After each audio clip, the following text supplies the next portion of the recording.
Bonsoir à tous, mardi 1er août 2023, voici les titres de votre journal. Pénurie de carburant dans la ville de N'Djamena, les habitants se plaignent et appellent l'État à prendre des mesures pour éviter ces situations à répétition. Dans la crise au Niger, le Mali et le Burkina mettent en garde la CEDEAO contre toute tentative d'attaque militaire contre ce pays et se disent prêts à apporter le soutien en cas d'attaque.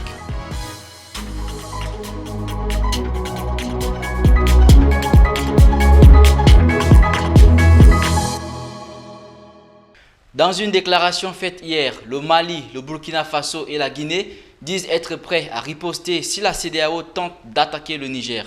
De l'autre côté, les Nigériens résidant au Tchad mettent en garde les Occidentaux qui cherchent à troubler la quiétude de ce pays. Suivez ce reportage signé Rassem Mordim Leila. Une intervention militaire au Niger est envisageable, a laissé entendre la CEDEAO à l'issue du sommet extraordinaire tenu à Abuja au Nigeria. Au lendemain de la déclaration, les pays membres de cette organisation, la Guinée, le Burkina Faso et le Mali, ont exprimé leur solidarité aux putschistes qui ont déchu le président Mohamed Bazoum le 26 juillet. Pour ces pays, s'attaquer au Niger est équivalent à une déclaration de guerre pour eux. En N'Djamena, les Nigériens mettent en garde les pays occidentaux. Ce que la France veut faire au Niger, ce n'est pas logique. C'est pas logique. Les problèmes africains, ça se regarde les Africains. La France veut que les militaires quittent le pouvoir pour donner à Bazoum. Ça, en face, là, ça ne peut pas se faire. Ils doivent s'entendre pour que l'un cède le pouvoir à l'autre. Car si on envoie les forces militaires de la CEDEAO, la population qui paie les pots cassés. Les militaires sont armés, mais par contre la population a les mains vides. Il faut qu'ils laissent les putschistes au pouvoir, car l'ex-président, on ne veut pas de lui. D'ailleurs, c'est presque tout le monde qui n'en veut pas de lui. Au lendemain du putsch qui a renversé le président élu du Niger, Mohamed Bazoum, l'Union européenne a annoncé suspendre toute coopération avec Niamey. Pendant que dans les rues de la capitale, des manifestants affichaient leur soutien au nouveau maître du lieu. La CEDEAO a acté des panoplies de sanctions visant à contraindre les militaires à rétablir l'ordre constitutionnel. Le ministère du Pétrole et de l'Énergie a annoncé hier dans un communiqué de presse que Savannah Energy a échoué dans cette tentative d'interférence dans l'affaire Pipeline Tchad-Cameroun. La grosse de l'arbitrage d'urgence de la Chambre de commerce internationale a plutôt débouté le Tchad dans ses agissements. Suivez l'extrait. Les décisions de la Chambre de commerce internationale de Paris ont mis le Tchad à terre. La grosse de l'arbitrage d'urgence de cette chambre a d'abord ordonné la suspension des effets des résolutions adoptées lors des assemblées générales du CODCO en date du 24 mai 2023 jusqu'à résolution du différend au fond. Ensuite, la chambre a interdit la République du Tchad, à travers sa société SHT Doba Pipeline Investment, de se prévaloir à l'égard des tiers ou des parties ou statuts de CODCO des résolutions ci-dessus mentionnées jusqu'à la résolution du différend au fond. La Chambre de commerce internationale de Paris a condamné en conséquence les défenderesses à rembourser à la partie demanderesse, c'est-à-dire à Savannah Energy, la somme de $20 000 américains qui équivaut à 11 950 664 francs CFA. Le juge dit très clairement, le juge arbitre allant à l'arbitre, oui. Il dit qu'il ordonne. Alors, dans un premier temps, il faut déjà préciser qu'il dit qu'il se déclare compétent pour statuer sur le demande de mesures d'urgence sollicitées par la partie demanderesse. La partie demanderesse, c'est Savannah. Si le juge, l'arbitre, estime qu'il est compétent et qu'il le dise, cela signifie que la partie ou les parties défenderesses, en particulier le Tchad, les sociétés tchadiennes, les sociétés camerounaises, SHT, des pays, ont contesté sa compétence. Il retient, lui, il se déclare compétent. Et ensuite, il déclare recevables les demandes de mesures d'urgence sollicitées par la partie demanderesse, c'est-à-dire par Savannah.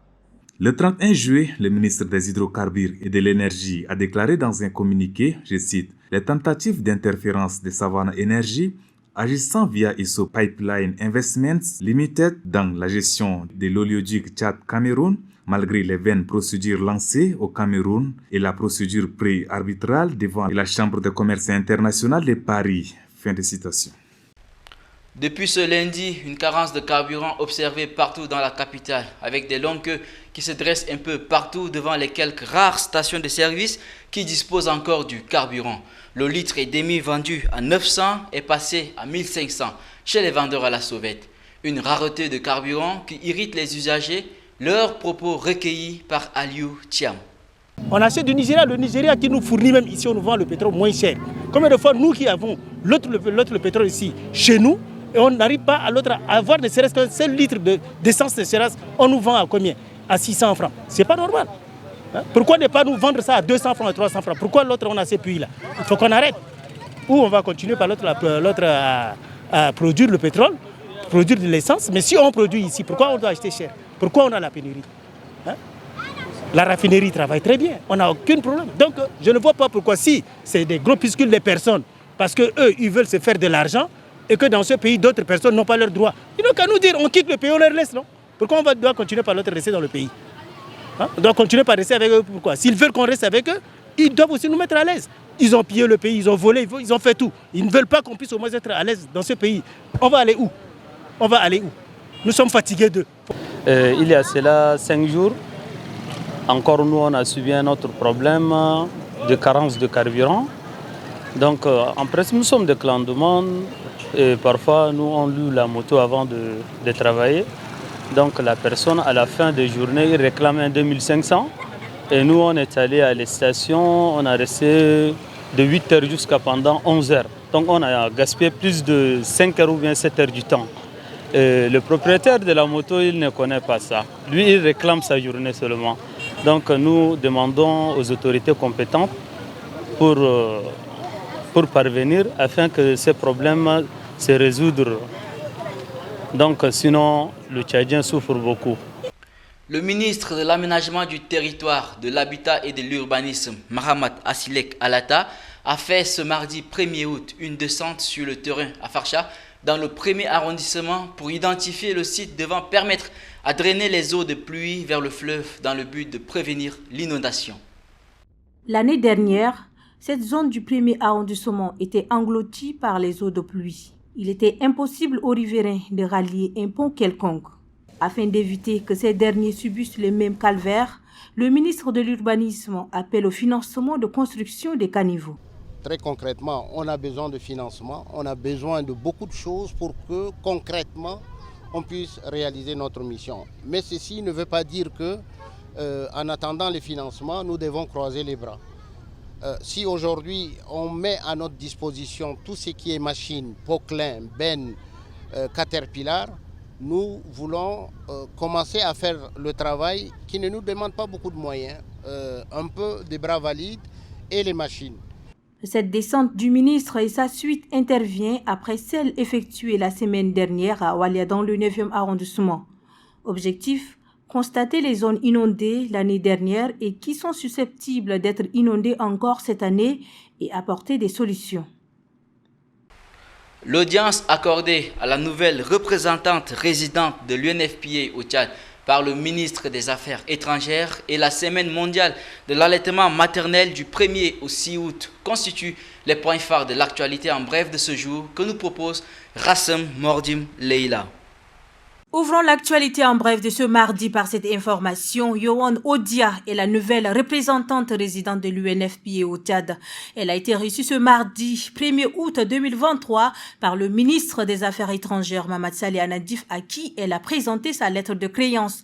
À cet effet, le ministre Mahamat Saleh Anadif a souhaité plein succès à la mission de Yohan Odia et à son tour, elle promet de tout mettre en œuvre pour atteindre les 3 résultats transformateurs aux côtés du gouvernement dans la lutte contre les l'élimination des décès maternels évitables, l'élimination des besoins non satisfaits en planification familiale et l'élimination des violences basées sur le genre. Du 1er au 7 août, c'est la semaine mondiale de l'allaitement maternel, organisée par l'UNICEF et ses partenaires dans 120 pays depuis 1992. L'événement a pour but de promouvoir et d'encourager l'allaitement maternel exclusif pendant les 6 premiers mois du nourrisson, et ce pour un seul but, la survie de l'enfant. L'Association tchadienne pour l'action citoyenne et le développement ATDC a procédé hier, lundi 31 juillet, à la Maison nationale de la femme au lancement officiel de ses activités. Un lancement couplé avec l'annonce de l'organisation de sa 2e édition du Salon de l'Excellence et de l'orientation des nouveaux bacheliers du Tchad, Sénobat. Reportage de Sabre Naïdéam. C'est officiel. La 2e édition du Salon de l'Excellence et de l'orientation des nouveaux bacheliers est fixée en ce mois d'août 2023. Un rendez-vous qui vise à informer, orienter et encourager les jeunes bacheliers dans le choix de leurs études supérieures et aussi leur permettre de s'engager dans le domaine promoteur d'emploi et des métiers. Ce salon tant attendu par les jeunes sera organisé sous le haut patronage des plus hautes autorités du pays, soucieux de l'avenir des jeunes bacheliers dans le choix des domaines professionnels pour pouvoir lutter efficacement contre le chômage et autres préoccupations de la jeunesse tchadienne. Cette année, plus de 35 000 candidats au baccalauréat sont déclarés admis et ils sont appelés par l'Association tchadienne pour l'action citoyenne et le développement à participer à ces salons. Couplé à cette annonce, ladite association a lancé officiellement ses activités. Elle est à but non lucratif et a pour objectif d'œuvrer pour l'amélioration du processus de développement du pays dans les domaines éducatifs, environnemental, socio-économique et culturel. Et c'est la fin de cette édition. Merci de l'avoir suivi. Retrouvez Ghislaine Alatarum demain pour une nouvelle édition. Bonne suite de programme sur Tchad Info TV.